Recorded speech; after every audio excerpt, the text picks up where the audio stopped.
नमस्कार विद्यार्थियों। आज हम यूनिट नंबर 12 जो है, जिसका पीडीएफ हमने पहले ही डाल दिया था, इसका अध्ययन करेंगे। लेसन का नाम क्या है? पर्यावरणीय समस्याएं एवं समाधान। यह लेसन इतना इजी है जिसको आपने 6 क्लास से लेकर के 10th क्लास तक जो एसएससी की जो बुक है उसमें काफ़ी बार आपने पढ़ा होगा। तो ये बहुत ही इजी सा प्रकार का लेसन है। पर्यावरण की डेफिनेशन देखते हैं अपन। पर्यावरण शब्द देखिए हिंदी में 2 शब्दों से मिलकर बना है, परि प्लस आवरण। पर्यावरण शब्द हिंदी के 2 शब्दों से मिलकर बना है। पर्यावरण शब्द परि प्लस आवरण 2 शब्दों से मिलकर बना है, जिसका कर्मश अर्थ क्या होता है? परि मतलब क्या होता है? चारों ओर से। परि का मतलब क्या होता है? चारों ओर का आवरण। आवरण है, परि का मतलब चारों ओर का आवरण होता है। अर्थात हमारे चारों ओर जो प्राकृतिक भौतिक एवं सामाजिक जो आवरण होता है उसे हम क्या कह रहे हैं? पर्यावरण कह रहे हैं। वहीं वास्तविक अर्थों में पर्यावरण कहलाता है। वही वास्तविक अर्थों में क्या कहलाता है? पर्यावरण कहलाता है। अंग्रेजी के अकॉर्डिंग देख लेते हैं। पर्यावरण शब्द अंग्रेजी भाषा के एनवायरनमेंट से बना है। किससे बना है? एनवायरनमेंट से बना है। किससे बना है? एनवायरनमेंट से बना है, जो हिंदी रूपांतरण है। पर्यावरण शब्द अंग्रेजी भाषा के एनवायरनमेंट से शब्द से बना है, जो हिंदी रूपांतरण है। अब देखिए यहाँ पे जो एनवायरनमेंट अंग्रेजी का जो शब्द है वो भी 2 शब्दों से मिलकर बना है, एनवायरोन प्लस मेंट। एनवायरोन प्लस मेंट, एनवायरोन प्लस मेंट से बनकर मिलकर बना है, जिसका शाब्दिक अर्थ चारों ओर का मंडल होता है। शाब्दिक अर्थ क्या है? चारों ओर का मंडल होता है। अब यहाँ पे अलग अलग विद्वानों के द्वारा जो पर्यावरण की जो परिभाषाएं दी गई हैं उनकी बात कर लेते हैं। पर्यावरण की जो अलग अलग परिभाषाएं उनकी बात हम कर लेते हैं। सीसी पाई के अनुसार मनुष्य एक विशेष स्थान पर विशेष समय पर जिन संपूर्ण परिस्थितियों से घिरा हुआ है, मनुष्य एक विशेष स्थान पर विशेष समय पर जिन संपूर्ण परिस्थितियों से घिरा हुआ है उसे ही पर्यावरण कहते हैं। ठीक है ना? ये तो सीसी पाई के अनुसार हो गई परिभाषा। अब बोरिंग के अनुसार देखिए। बोरिंग के अनुसार एक व्यक्ति के पर्यावरण में वह सब कुछ सम्मिलित किया जाता है जो उसके जन्म से मृत्यु पर्यंत प्रभावित करता है। देखिए बोरिंग की परिभाषा कितनी ईजी है ना। एक व्यक्ति के पर्यावरण में वह सब कुछ शामिल किया जाता है जो उसके जन्म से मृत्यु पर्यंत प्रभावित करता है, जो उसको या उसको भी कह सकते हैं, उसके भी कह सकते हैं, जन्म से मृत्यु पर्यंत प्रभावित करता है। ठीक है ना? तो बोरिंग की परिभाषा भी बहुत ही अच्छी है। अब यहाँ पे देखिए पर्यावरणीय समस्याओं को लेकर के हम बात कर ले। मानव तथा प्रकृति के मध्य प्राचीन काल से ही घनिष्ठ अंतर संबंध रहा है। मतलब प्राचीन समय से ही मानव और प्रकृति जो है, मतलब मैन एंड नेचर, दोनों के मध्य में प्राचीन समय से ही घनिष्ठ अंतर संबंध रहा है। किंतु वर्तमान समय में मानव ने अपने स्वार्थपूर्ण संसाधनों के उपयोग से इसे असंतुलित कर दिया है। जैसे संपूर्ण मानव समाज ने, एग्जाम्पल के तौर पर यहाँ पे दिया गया क्या है? संपूर्ण मानव समाज ने अपनी उत्पत्ति से लेकर, मतलब मानव की उत्पत्ति कब से मानी जाती है? 10 से 20 लाख वर्ष पूर्व से मानव की उत्पत्ति मानी जाती है। ठीक है ना?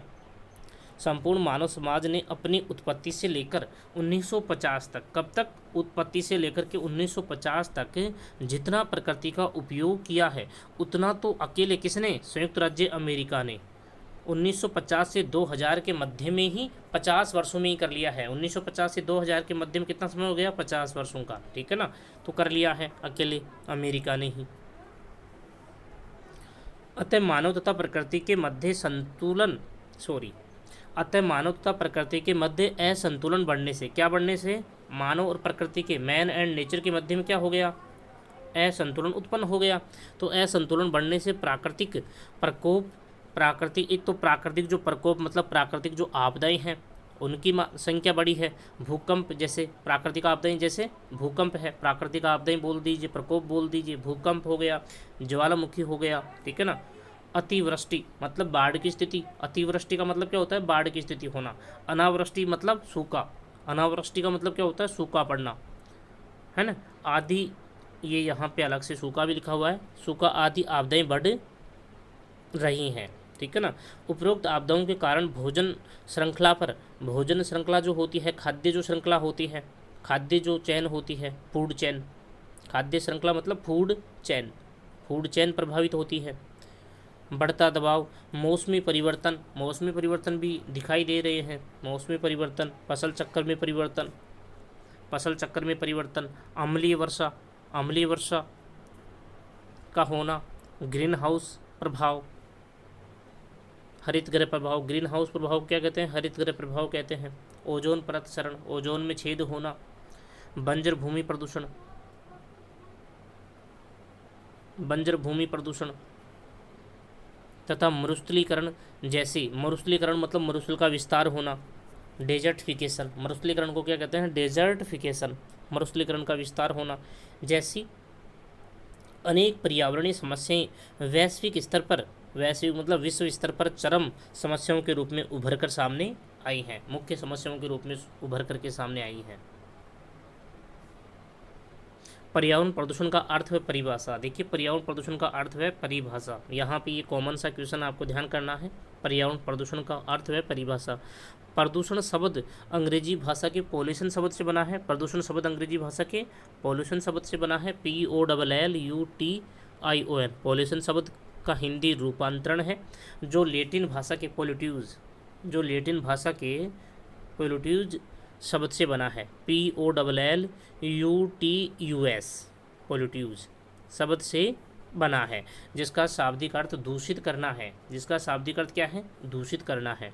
प्रदूषण का शाब्दिक अर्थ क्या हो गया, दूषित करना। जब पर्यावरण के महत्वपूर्ण घटक कौन कौन से हैं पर्यावरण के, वायु है, जल है एवं मृदा, वायु जल एवं मृदा के भौतिक, अब ध्यान देना यहाँ पे, भौतिक, रासायनिक एवं जैविक गुणों में अवांछनीय, अवांछनीय का मतलब क्या हुआ, न चाहे गए या अनचाहे, अवांछनीय का मतलब क्या हुआ, न चाहे गए या अनचाहे, या तो अनचाहे शब्द काम में ले ले यहाँ पे, या अवांछनीय रहने दे, या फिर न चाहे गए, न चाहे गए, अनचाहे, न चाहे गए, अवांछनीय, जो भी अच्छा लगे वो काम में ले सकते हैं, ठीक है ना। परिवर्तन होता है जिससे प्राणी जात मतलब जीव जंतु सभी, है ना, प्राणी जात के साथ ही संपूर्ण प्राकृतिक व सांस्कृतिक तत्वों को नुकसान होता है, प्राकृतिक व सांस्कृतिक तत्वों को नुकसान होता है। प्राकृतिक मतलब क्या हुआ, जैसे पेड़ पौधे हैं, प्राणी जात में जैसे विभिन्न प्रकार के जीव जंतु, जानवर, मनुष्य स्वयं भी, ठीक है ना।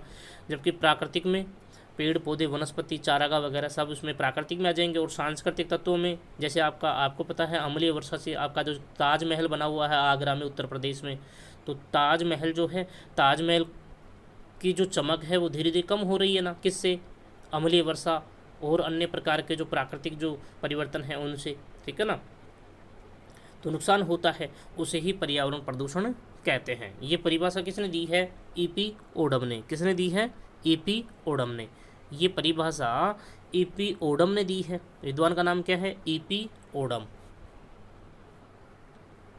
अमेरिका की राष्ट्रीय विज्ञान अकादमी के अनुसार, अब देखिए अमेरिका की प्रदूषण किसे कह रहे हैं, प्रदूषण किसे कह रही है, अमेरिका की राष्ट्रीय विज्ञान अकादमी के अनुसार प्रदूषण क्या होता है,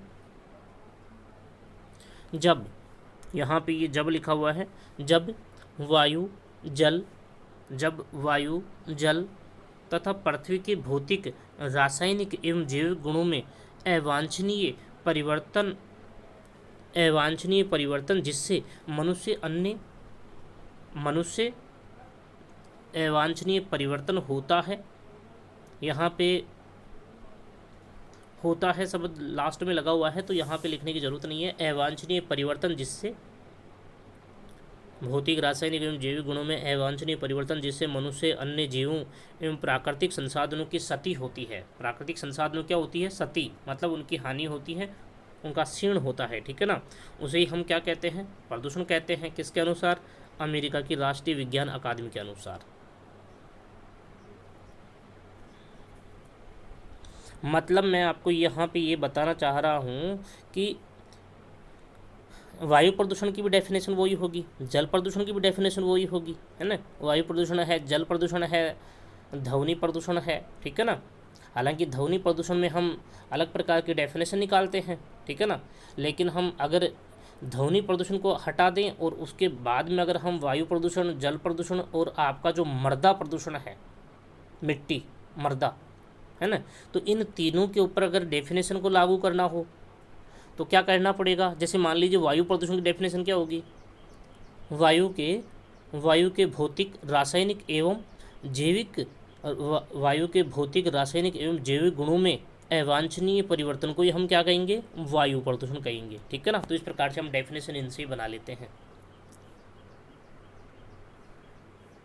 उसके बाद में राष्ट्रीय प्रदूषण शोध समिति के अनुसार, राष्ट्रीय प्रदूषण शोध समिति के अनुसार देखिए, राष्ट्रीय प्रदूषण शोध समिति के अनुसार जब वायु, जल तथा पृथ्वी के भौतिक, वायु, जल तथा पृथ्वी के भौतिक, रासायनिक एवं जैविक गुणों में नकारात्मक परिवर्तन